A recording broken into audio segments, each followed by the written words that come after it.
గెలిచిన 100 దినాలనే 6 గ్యారెంటీలు పురాగా అమలు చేస్తామని చెప్పి ఏలుబడిలకు వచ్చిన కాంగ్రెస్ లీడర్లు 6 గ్యారెంటీల కొని అమలు చేసిరట. అసలు ఏది చక్కగా అమలు చేయలేదు, నడిబెట్ల నాగలిడిచినట్టు చేస్తుండ్రని తెలంగాణలో చాలా మంది పబ్లిక్ అంటుంటే అమలు చేసినామని ఎవరన్నారే బాలన్న అంటారా? ఇగో అయ్యా ఐటీ మంత్రి దుద్దిల శ్రీధర్ బాబు సార్ ఇక చెప్పుర్రి. మేము ఇచ్చిన గ్యారెంటీలో భాగంగా సింహశాతం అమలు చేస్తా ఉన్నాం. ఇంకొన్ని చేసేది ఉంది. ఖచ్చితంగా రాబోయే కాలంలో అన్ని చేసి తీరుతాం. అయ్యా శ్రీధర్ బాబు సారు, త్వరలో అమలు చేస్తామంటే ఇంకో 10 ఏళ్ళు పడుతుందా? త్వరలో అంటే ఏమన్నట్టు సారు, దానికో డేటు కూడా పెట్టాలి కానీ అట్లా కాకుండా అనుమానాల పీన్లు ఎప్పుడంటే నిత్యరేపే అన్నట్టు మీరు అమలు చేస్తామన్న అన్ని పథకాలు కూడా ఎప్పుడు అమలు చేస్తారు సారు అంటే నిత్యరేపే అన్నట్టు త్వరలో అనుకుంటా ఎన్ని దినాలు ఇట్లా పొద్దు గడుపుతారు? ఫలాని తారీఖు వరకు పక్కాగా అమలు చేస్తామని ఇప్పటికన్నా ప్లాన్ చేసుకొని చెప్పుండ్రి.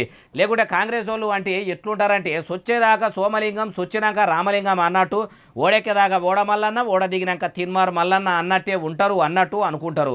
వాళ్ళు అట్లా అనుకోకుండా ఉండాలంటే మీరు ఇస్తామన్న పథకాలు వెంటనే అమలు చేసి మాట నిలబెట్టుకుంటే మీ ఇందిరమ్మ సర్కార్ ఇజ్జత్ ఏమన్నుంటుంది.